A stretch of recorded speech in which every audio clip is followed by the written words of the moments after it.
అందరికీ నమస్కారం అండి. కొత్త వాళ్ళు అయితే లైక్ కొట్టి సబ్స్క్రైబ్ చేయండి ప్లీజ్.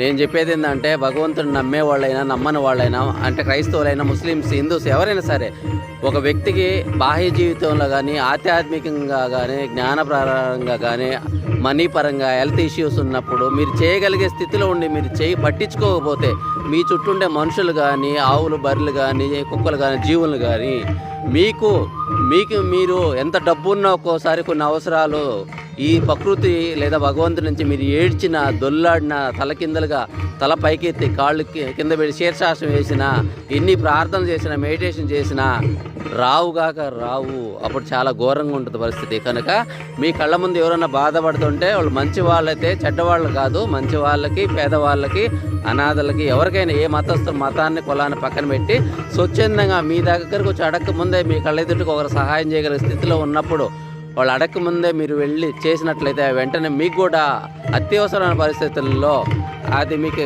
డబ్బులున్నా సరే, హెల్త్ ఇష్యూస్ ఉన్నప్పుడు వాటికి సంబంధించి ఇంకేదైనా ఇన్ఫర్మేషన్, రకరకాల అష్టైశ్వర్యాలు అంటారు కదా, మీరు ఏం పొందున్నారో వాటిని మీరు చేయగలిగిన స్థితిలో ఉన్నప్పుడు చేయకపోతే తీవ్రంగా ఉంటుంది.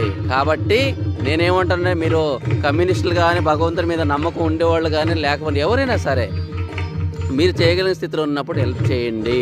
అదే మీకు కష్టకాలం తిరిగి వస్తుంది. ఓకేనా?